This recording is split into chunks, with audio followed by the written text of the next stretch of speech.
Hello, everybody. Welcome back to Mind Your Business. Today, we have a special guest from the Indiana Commission on the Social Status of Black Males. His name is James E. Garrett Jr., and he's the Commission Executive Director. Governor Mitch E. Daniels Jr. appointed James Garrett Jr. Executive Director of the Indiana Commission on the Social Status of Black Males on March 14, 2005. As the Executive Director for the Social Status of Black Males, the Commission shares recommendations, measured outcomes, and proven grassroots experience to assist Black males. The Commission seeks to address the needs of Black males and improve their life as part of its mission. Flexibility, adapting to change, and addressing the needs of Black males across the state are the mission. The keys to success for the social status of Black males are community involvement, census building, and partnership alliance. The Commission also works with local commissions and community partnerships supported by practices and proven recommendations to benefit Black males in the 5 focus areas: criminal justice, education, employment, health, and social factors. On a personal note, James has served on the Second Baptist Church Shelbyville Education Committee Trustee Board, Stewardship Committee, Deacon Board, and Men's Brotherhood. He is a proud member of Phi Beta Sigma Fraternity, Inc., dating back to April 27, 1978, at Indiana State University. James has broadened his community volunteerism to other groups and organizations in the community to assist with new ideas, leadership, or specific program initiatives such as Kiwanis, Shelby County Reads, Bear of Blue River Festival, Shelby County Community Corrections, and the Shelbyville Redevelopment Authority. Finally, he is an elected township trustee of Addison Township in Shelby County since May 2008. Today is a very important subject that we will be talking about. I thank you for joining in. And if you have comments or questions, please, please, please don't hesitate to put them in the comment box, and we will share them on camera, and we will allow him to answer questions for you. So this is very informative, and it's very important because our Black male is a very important person, human being, and his status is very important to us as human beings. So please, with no further ado, I would like to welcome to you today, Mr. James E. Garrett Jr. Welcome. How are you today, sir? I am wonderful. Thank you. Thank you so much. And that was quite a bio that you were able to uh, read on my behalf. You enlightened me on things that I had forgotten I had been engaged and involved in. So, but I am just happy to be with you today and to share some information about the Commission on the Social Status of Black Males and the importance of the commission in this during this pandemic and this year 2020. Yes, sir. So, can you hear me okay? Yes, yes, I can. Okay, great. If you would, I know that I read your bio and said, all those wonderful things about you, but if we can get a little bit more personable and just tell us who you are and why you became to get involved with this such great cause. Well, as you stated, I was appointed by Mitch Daniels in March of 2005. I got a call when Mitch Daniels was elected governor in November of 2004. I got a call from his transition team asking if I would be interested in working with the commission to serve Black males. And at that point in time, I said I would love to. Anything I can do to be of assistance. I wanted to like jump in, feet first and be totally immersed. And so I did some study and research on the commission, looking at its history. It was legislatively created back in 1993 with bipartisan support.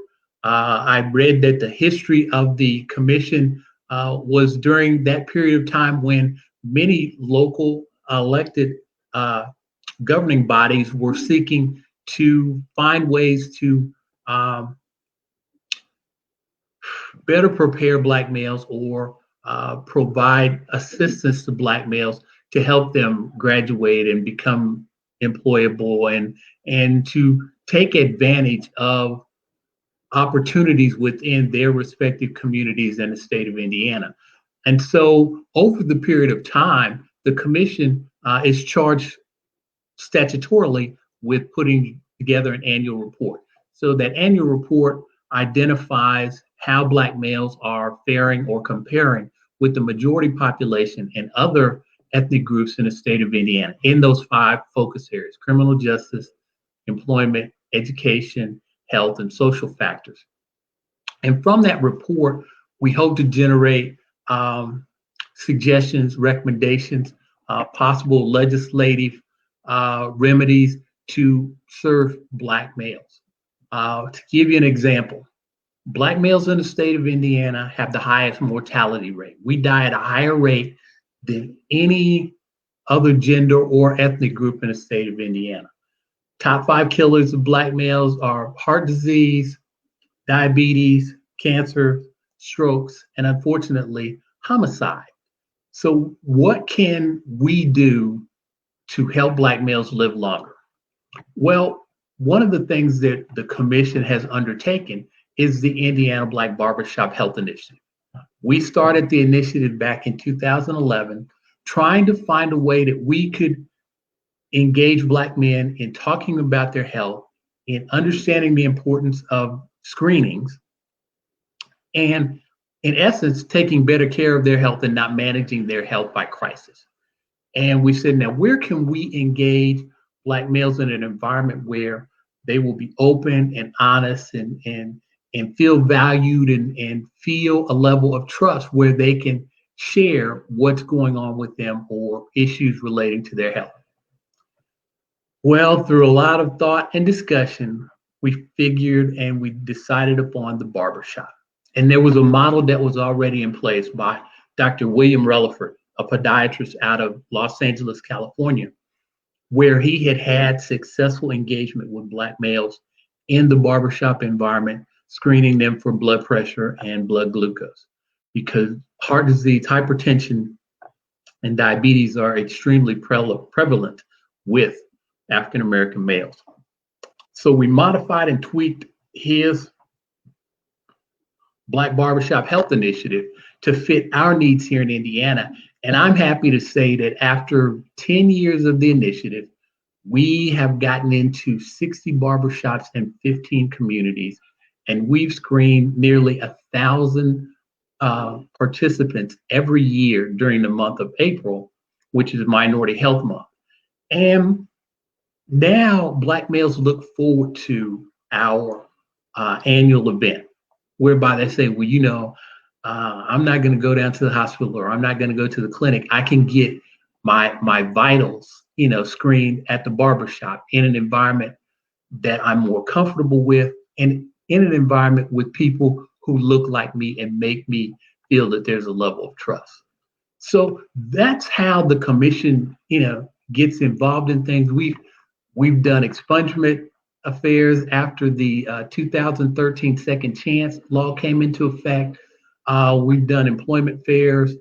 We do a lot with education, you know, and I really feel that education is probably the key to improving the fate of Black males in all 5 of those focus areas. You know, if you're better educated, if you've got better comprehension of what's going on, you can be better. You know more, and you can prepare yourself for employment opportunities, for educational opportunities, for business opportunities. Absolutely. So as far as working within the commission, how can we as citizens get involved and contribute and be a part of this initiative? Well, that's great. We could not do what the commission does without the help and support of local commissions, community leaders, and citizens and volunteers. I just shared with you the Barbershop Initiative. That initiative encompasses about 500 volunteers statewide and over 200 barbers and barbershop owners. So we couldn't do it without their participation. You know, so what can the public do? They can visit our website and look at volunteering opportunities. We oftentimes have individuals that want to step up and mentor young Black males. I feel mentoring is very, very important. We had a young man earlier this summer that reached out to us and said that, he's just wanting somebody who can help him better understand educational opportunities, employment opportunities, to be a guiding hand, a mentor to help him. So that's one of the ways that the public can be involved and engaged. We do an annual Young Black Males Matter event at the Indiana State House, where young Black males or others between the ages of 12 and 18 come down to the State House and understand how the legislature operates. They learn civic engagement. They learn the importance of advocating for issues and concerns that are near and dear to them or important to them. And so that's another bit where we need volunteers, to help ensure that, we can get the young men in, because it's an action-packed day from about 8:30 in the morning, and then we dismiss them from our event around 2:30 so that they can be, of course, dismissed from their school. That happens when the legislature is in session.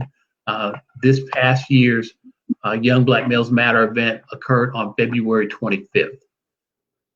So we are looking to work with organizations, not-for-profit groups. We're looking to work with individuals that are wanting to better their neighborhoods, their communities. So there has to be interaction between the commission and the local commissions, and we have about a half dozen local commissions across the state of Indiana that we work with, and other community groups. They can be faith-based organizations. If they want to do something, we want to see how the commission can come alongside, how we can partner, how we can, if nothing else, at least help get the word out about what they're doing, because it's a significant benefit to the community and Black males. Okay. So how involved is the school systems with this commission? Well, the school systems provide us with names of individuals for our Young Black Males Matter. We have to cap the number of young Black males that we can have down at the Indiana State House at 300.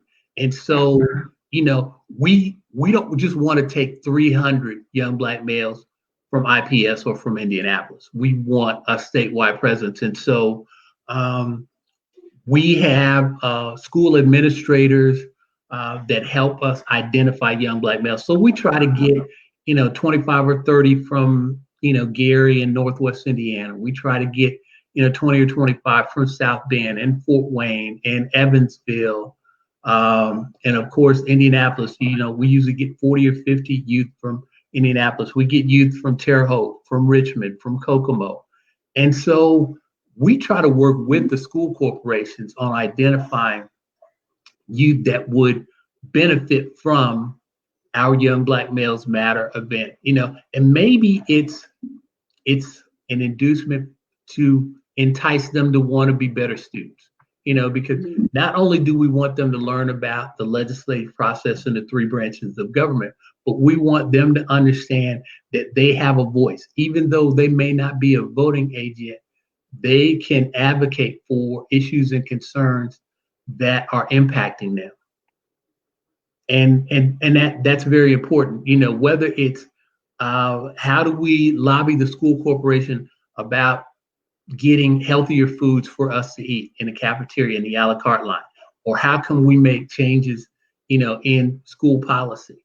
Well, you learn the techniques and the tips of advocacy and how you have to engage the governing body to share with them your wishes and desires.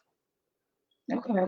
So I wanted to ask you, how much do you feel that mental health plays into the status of the Black male? Oh, I think it's extremely important and significant. We have found over the last probably 2 or 3 years, we've identified mental health as significant for Black males. So much so that we've incorporated in our annual conference a mental health presentation to remove the myth and the stigma associated with mental health, and to get people talking and having dialogue about what's going on. And with this pandemic, we're probably going to see the mental health numbers increase, escalate, because of the stress, because of the uncertainty. Because in all honesty, when we went into the governor's hunker down, shelter in place, I don't think anyone thought that here in almost the middle of October, we would still be in this pandemic. Yeah, I agree. Last October, is some of the things that you mentioned. My husband had open heart surgery. He is a 47-year-old Black male, and he's never really been sick a day in his life. He's been pretty healthy. And he went to the hospital because he was having back pain. And the next thing you know, they were lifelining him to the Ascension Hospital down in Indianapolis, saying that he only had a 1% chance to live. His artery burst open, and it was devastating because at that point in time, we didn't have a clue that this was going on. And they were like, he's very sick. And we're like, he doesn't look sick. He's okay. He did have some trouble with his blood pressure, and he and his doctor were working to try to bring his blood pressure down. And the surgery was supposed to be 12 hours, and it only lasted 2.5 hours. The doctor was amazed at how well he went through the surgery, and they just kept saying it was a miracle. When I prayed and I knew it was God, but at that point, it just struck me that he's a young man. At 47, he's a young man, and we have children, and our whole life is ahead of us. And this is pre-pandemic, And so at that point in time, he's worked all his life, and he has been a strong family man and a support. And so when that happened, it kind of set us back because he was always the one that was in charge and leading and trying to do things, and he got put into a position that he's not able to work anymore. So he can't go back to work because he was lifting, and he worked in a furniture company, and he's not able to do that job anymore. Well, that was one of the reasons why I started my platform and started my business, because we had a 5-year goal. We had goals of things that we were trying to accomplish, but life happens.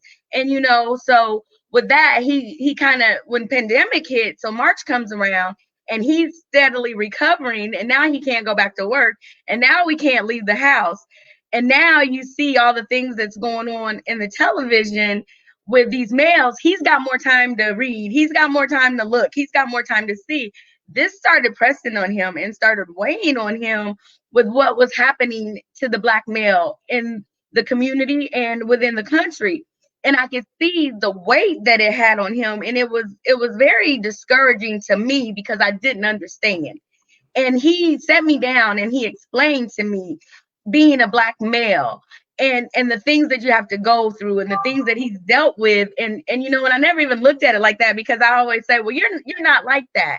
And he's like, what is somebody like? You can't look at someone and say what they're like.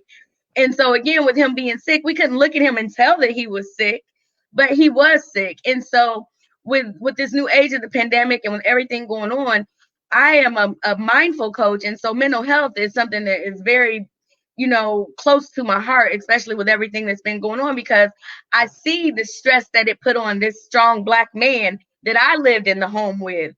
And I didn't think anything could break him. And just understanding what he went through and the transition that he's had to come up against and everything, it really opened my mind to what's really going on, because sometimes we can be blinded when it's not right at our front door. And so again, when I came across you, I just felt like, wow, this is another way that I can educate myself as well as help educate others as far as what's going on, because our Black men are very strong-willed, and I believe that. And they take a lot in, and they take a lot on, and they carry a lot of weight on their shoulders. And sometimes we don't see the struggle and the pain that they're going through and the things, because they don't usually have an outlet or the mentors to talk to or someone that they can confide in. So I commend you for what you're doing, and I'm grateful that you gave me the opportunity to be able to have you on to talk about this, because I think it's very, very important, because I don't think that people truly understand what the Black male goes through. My husband, as far as when all the things are going on, he's like, it's hard for him sometimes to even feel like I can go to the grocery store without getting labeled a certain way or whatever. And so I wanted to talk to you about why it is that our Black men are the face of negativity in social injustice. Like, whenever anything is negative, they can associate that to our Black male. Can you speak to that a little bit and help us understand why that has come to be? Well, I would have to say part of that is due to the media, and so the media likes to cast or present Black males, in somewhat of a negative light. And you're absolutely right regarding your husband. You can look fine on the outside, and you can feel as though nothing's wrong, but he could have been hypertensive. That may have been what caused, the artery to rupture. And Black men, we are taught in most instances to take things in, and we keep things to ourselves. And like you said, we don't have that outlet. We don't express our feelings. We're to be strong. And I remember as a kid, if something happened, I'll get up, dust yourself off, you'll be okay. Or play through the pain, you'll be fine. And what we're hoping to do through the health and the barbershop initiative is to dispel that myth and to get men talking about things.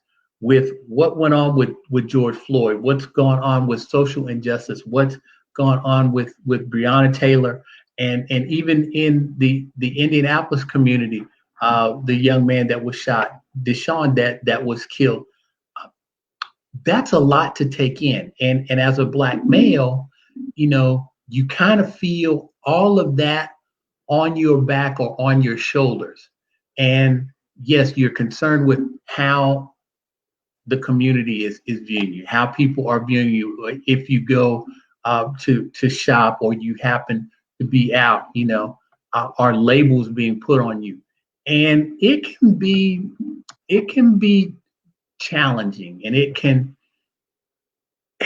impacts different people different ways, but what we're trying to convey through the barbershop initiative is take advantage of resources that are available to you. One of the other things that we do in the barbershop initiative, we have the 1-800-QUIT NOW. We have smoking cessation individuals that talk about the importance of how to quit. Most people can't quit cold turkey and just say, okay, I'm going to quit, I'm done, but we want to afford them information, the quit line, the 24-hour quit line, how they can do that and get the help and support. Suicides have increased during this pandemic. Suicide hotlines, having someone to talk to, having someone to just be able to open up and share what's going on with you. It can be very, very helpful, instead of always internalizing that and keeping it inside until you have no more room inside to keep it. And so it's very important. And like I said, we've had mental health experts at our last two conferences talk about mental health and resources associated with mental health for Black males. And we're trying to debunk the myth. If you have mental illness or it's in your family, it's not the age-old phrase of, oh, they just crazy. No, that's not it. Mental health, mental illness is real. And, we want to try to get to the root of it and look at what needs to be implemented to help people navigate through their mental illness, to have better mental health. Yeah, I fundraiser not too long ago, and one of the things that I spoke to was mental health. And it was funny because when I said that that's what I was going to be talking on, they wanted me to call it something else. And I'm like, I'm not going to call it something else. I'm going to call it what it is, because we need to address what it is. And I Yes. think so much in the Black community, we sweep those things under the rug and we turn the other way, and we don't look at seeking help or outside counsel. We try to internalize those things, and we need to stop that. And so how do we get that conversation started, even to address the elephant in the room?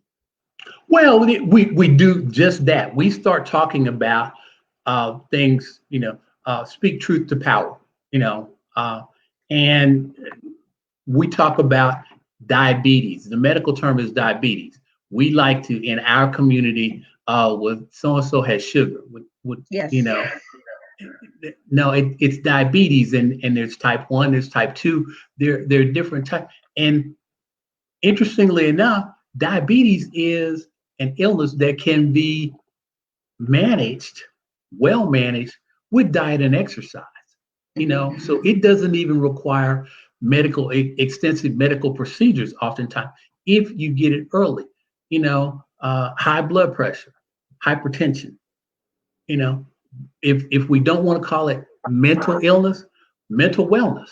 What is mental wellness? Okay, how is your overall wellness as it relates to your mental capacity? Mm-hmm. And we've got to do that. We've got to have those conversations. We've got to debunk the myths and the stereotypes. So and so is just crazy. No, they aren't crazy. They have an illness, and so we need to try to seek the root cause of the illness or get them the help and assistance that they need. Alcoholism, it's a disease.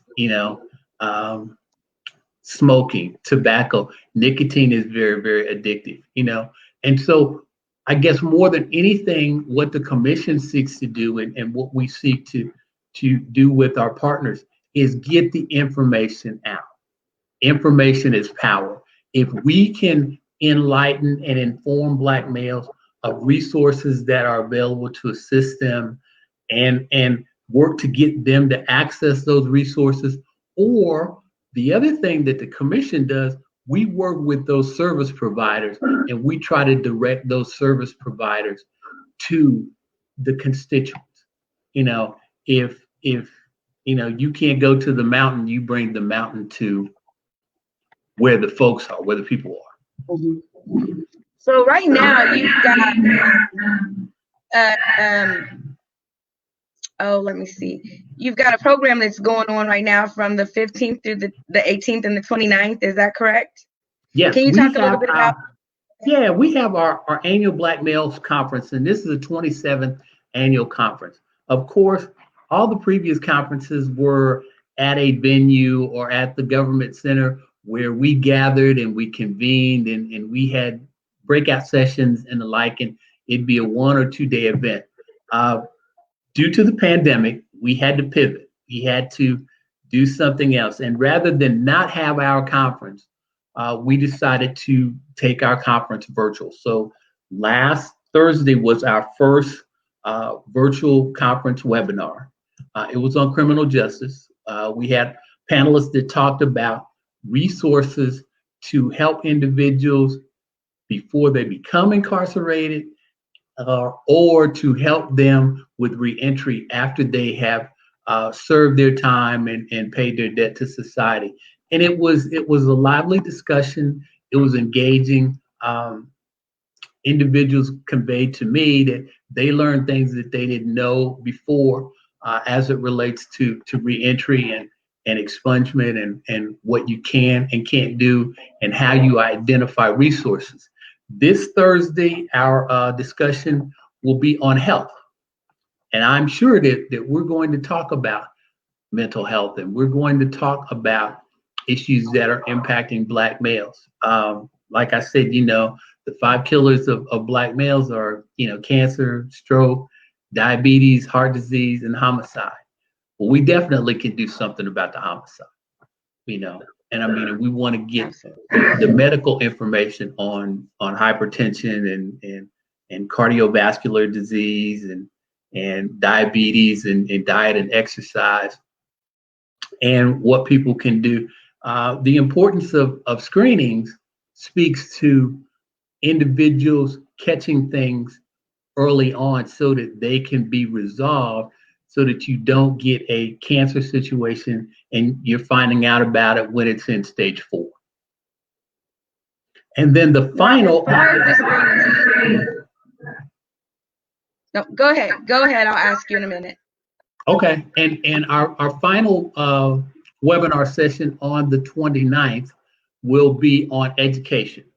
And we're going to talk about education. Education now has a new wrinkle since we've had this pandemic. You've got virtual education, you've got in-person, or you've got a hybrid where you've got some of both. And we're finding from our professional teachers, it's a daunting task to have some in-person students that you're teaching and you're engaging, and also your virtual students who are learning via online or e-learning. And how do you keep everyone engaged and involved? And it will be important to see if we have any students that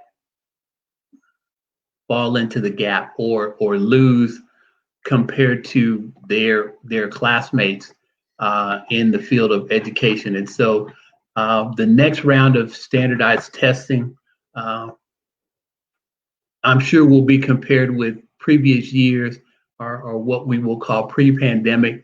And it will be important to look at that and see if we're going to possibly be confronted or faced with this in the future, how can we better assure that, all students are getting, the academic rigors that they need in order to maintain with their peers.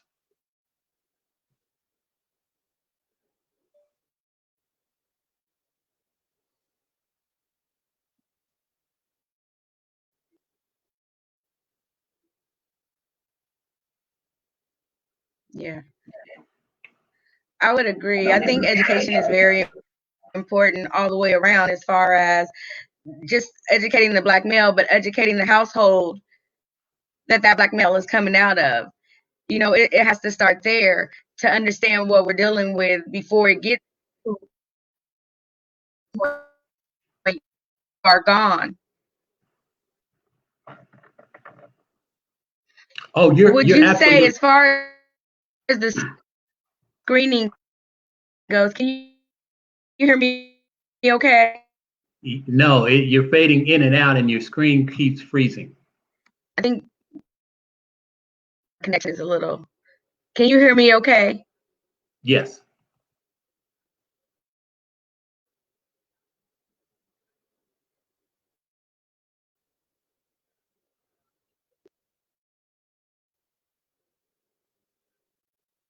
Now I cannot hear you. I can see that your lips are moving, but I cannot hear you.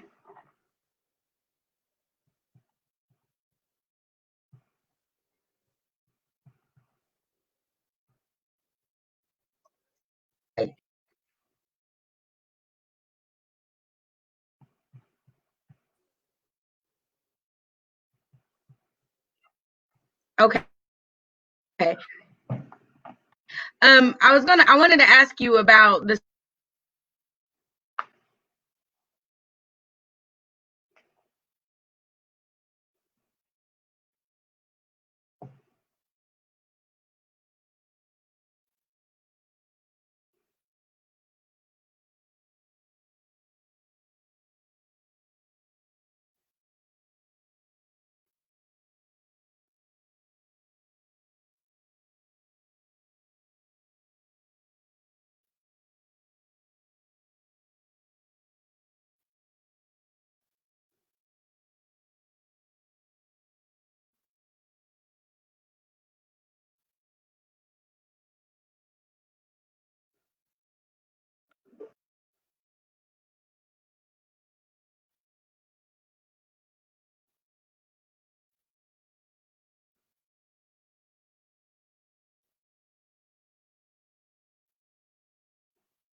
Okay, is that better? Yeah. Okay. Yes. I just had to switch devices. Sometimes that happens. So I was asking you about the screening process.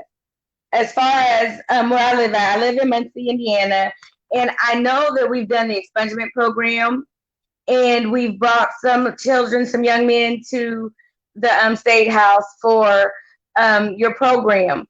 But do you know if we have any of the barbershop initiatives here in Muncie? And if not, I like to see about trying to get some of that taken care of here so we can get those screenings here locally. Yes, to answer your question, we at one point in time had a commission, a local commission in Muncie that was engaged and involved. But since probably early 2000s, we have not had the Muncie Commission operating and functioning. So yes, we would like to re-establish the Muncie Commission, and we also would like to expand the Barbershop Initiative into, we've got 3 other cities that have expressed interest in the Barbershop Initiative. And with my budget, my limited budget, we have to look at how we can best utilize the resources, because we've got funding for about 60 barbershops. And so we usually have, anywhere from 2 to about 8 or 9 shops in respective communities. But we would love to have Muncie participate. We would love to partner with community leaders like yourself there in Muncie and some other healthcare professionals to bring the Barbershop Initiative to the Muncie community. The screenings we do are very, very simple screenings, and they occur very quickly. We do a finger prick for the blood glucose screen. We do put a blood pressure cuff on the arm. We take blood pressure, blood glucose, and then we also do body mass index. Over the 10 years of the initiative, we've been able to trend both the blood glucose and the hypertension, the blood pressure, back down to near normal levels where they aren't elevated. But unfortunately, the body mass index numbers have gone up. And so that's a question of, again, diet and exercise, or the lack thereof, and access to fruits and vegetables, and getting away from the sugary drinks and the high processed foods, because obesity has gone up while we've been able to trend elevated blood glucose and blood pressure in the right direction going down. Right. Well, I appreciate today and the information you shared with us. It's been very informative and educational. Is there anything else that you would like to discuss or that you would like to talk about that you want us to know that we can do right now? Well, please visit our Facebook page, the Indiana Commission on the Social Status of Black Males, to learn about the Zoom link for our conference webinar this Thursday and Thursday the 29th. The Facebook page and also our website has information on our initiatives. So at the conclusion of this month and our 27th annual conference, we will be preparing for 2021, our Young Black Males Matter. We're still trying to figure out whether the legislature is going to be able to physically meet due to this pandemic. But please stay tuned for that. We always like to have youth and volunteers that can assist with that. And then in April 20th, 2021, we are looking for our Black Barbershop Health Initiative to roll that out. We weren't able to do it this past April due to the pandemic, but we're hoping to come back bigger and better and stronger in 2021. All right. Can you talk about two more things before you leave us today? Can you talk about 1, the census, and then 2, voting? Oh, absolutely. So the census, and I'm happy with the information that the U.S. Census Bureau has put out, that they got 99% of the homes across this country. The census is important and vital.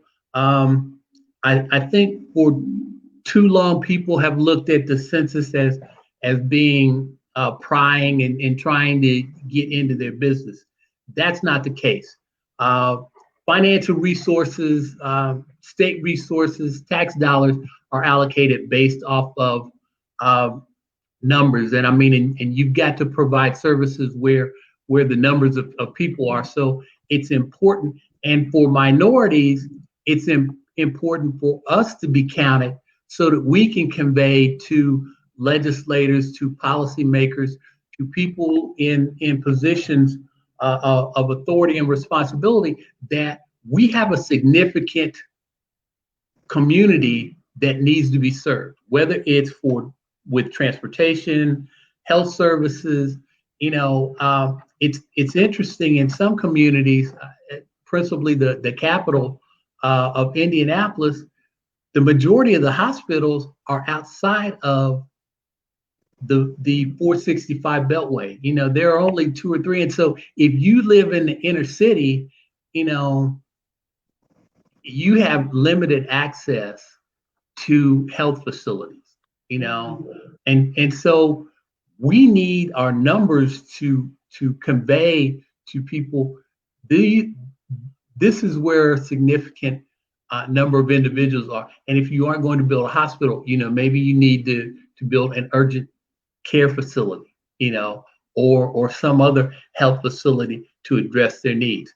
From libraries, schools, health facilities, all of those decisions and determinations are made based off of census information, looking at zip codes, looking at populations within those respective zip codes.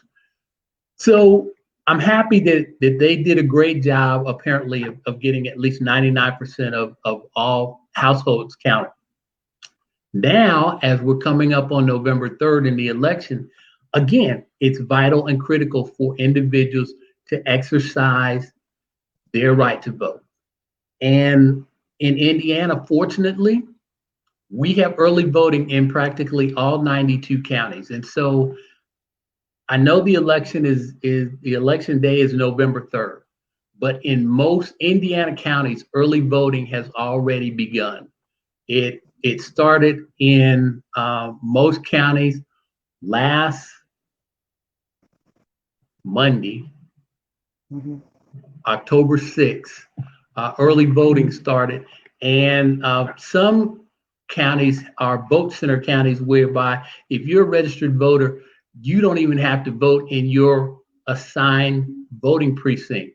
You can go anywhere where there is a sign out that says vote here. And if you're registered in that county, you can vote. And so they've attempted to make voting much easier with early voting, vote center counties. It's too late for absentee ballots, now. But some people exercise that right to vote by mail. But this election is important, and from the top office all the way down to your local school boards. And when we have our Young Black Males Matter come, we talk to them about the importance of all of the elected officials. People that are on your library board, people who are on your school board. In a lot of counties, individuals on a school board have a larger budget that they're dealing with than many companies, corporations, and any other entity within their respective communities. So these people are very important because they're going to be looking at the budget. They're going to be utilizing your tax dollars to pay teachers, to build new facilities, to maintain the facilities that you have. I have a son that's in high school, and we look at the athletics, and so that athletic budget is a large portion of the school's budget.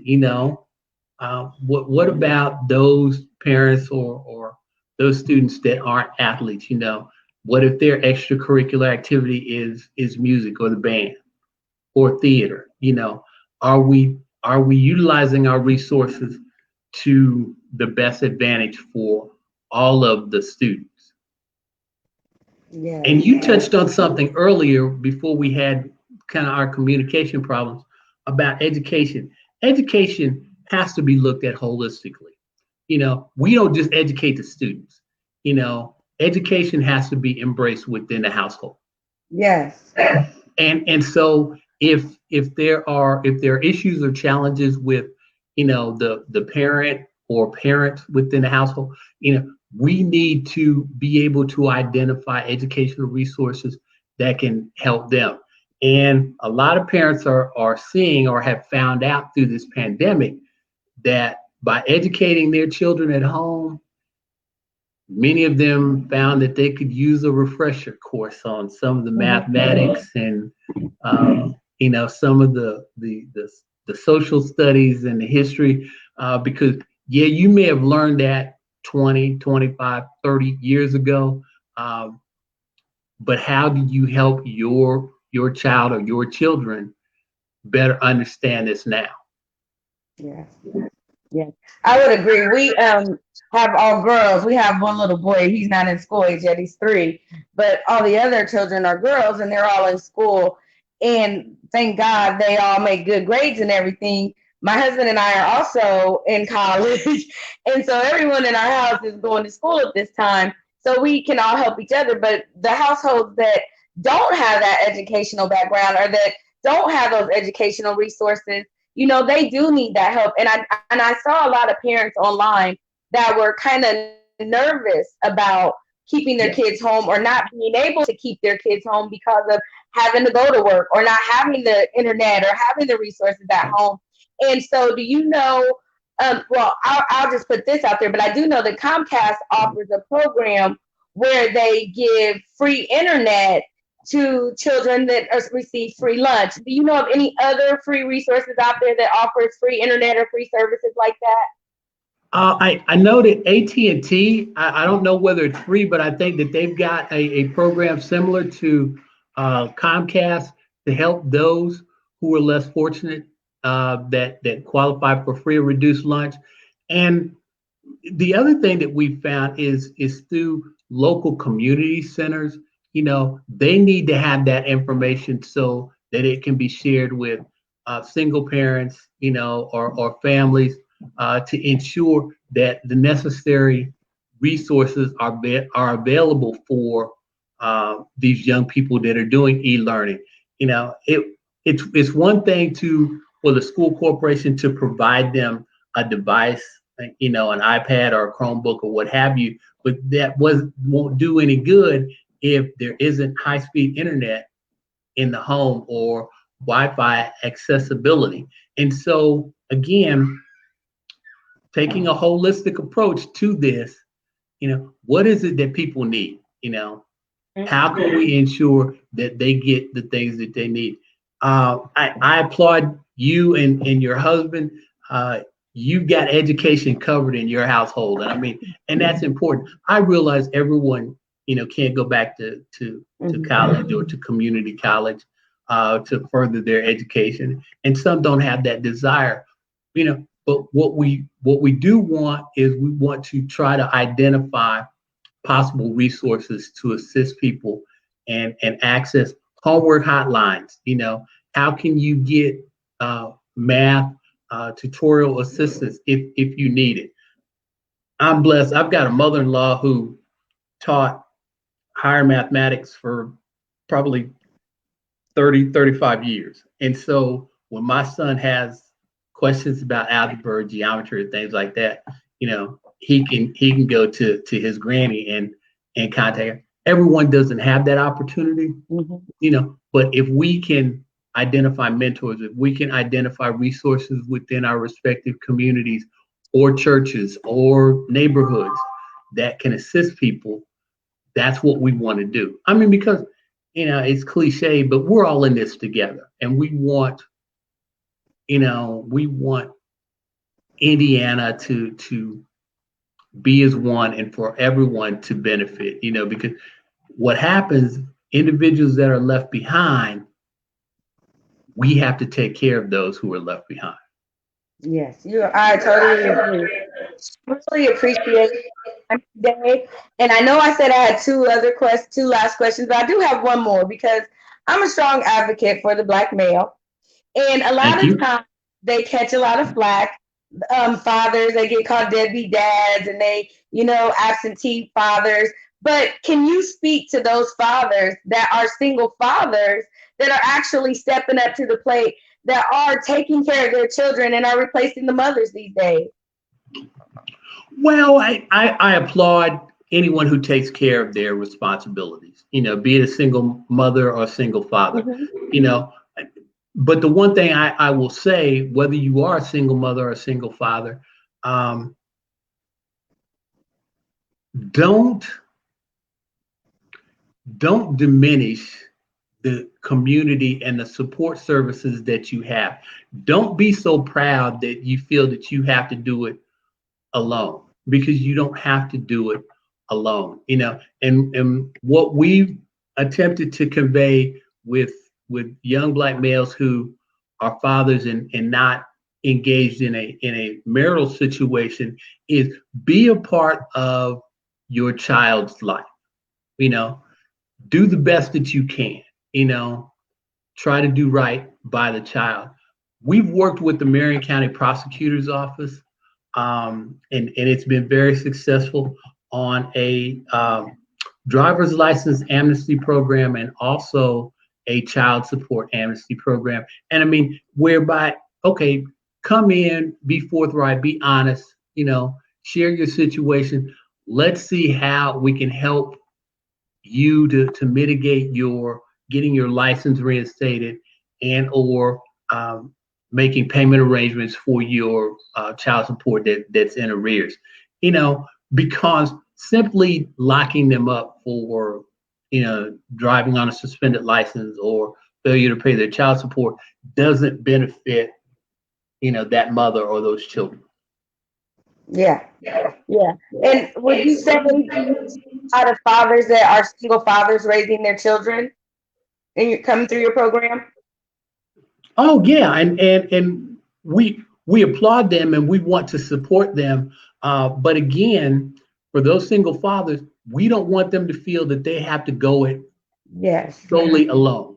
And again, we try to identify homework hotlines. We try to identify other resources and assistance that may be available to them.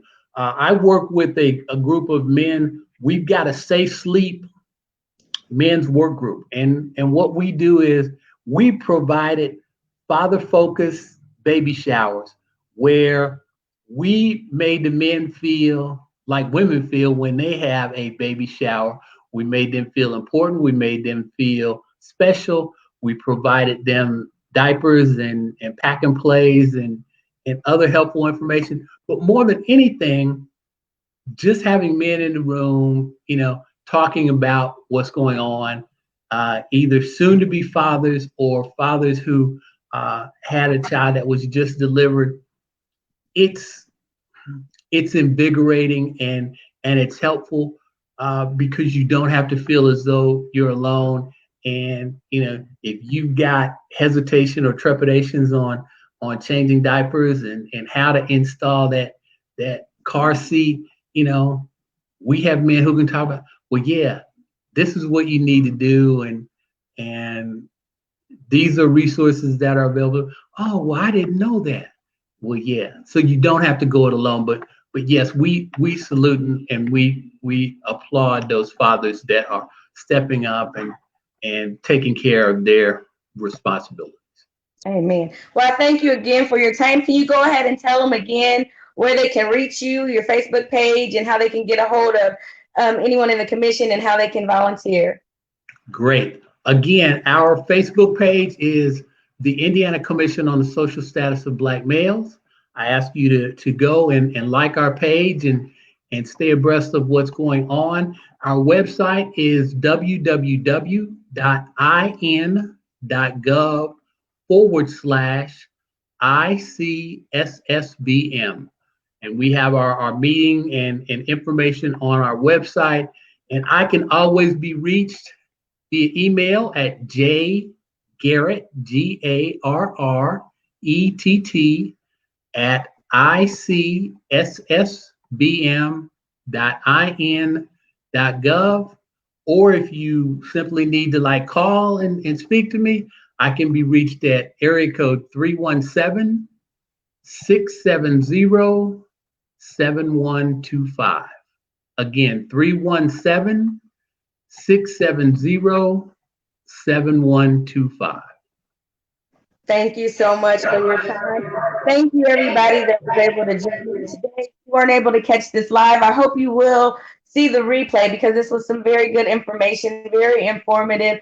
If you want to help, if you want to be a part of this, get out there and do your part. Start an initiative, help with this commission, because not only do Black lives matter, but our Black males' lives matter. And we need to uplift and uphold our Black male. We need to redesign and restructure that image of our Black male by encouraging and uplifting, coming beside them and supporting them, letting them know that they have friends and that they have someone that is there to advocate for them. I'm a friend of the Black male, and I want to do my part. So won't you join me in doing yours? Thank you for this day. Thank you for your time. Join me later on this evening when we'll be talking about foster care and the adoptive family and the importance of what it is to get involved in that system. Again, we thank you, Mr. James E. Garrett Jr., the Indiana Commission on Social Status of Black Males. And we just thank you for your time. And remember, as always, you were created with a purpose. Mr. Garrett, please hold on with me. Thank you. Thank you. God bless. God bless you.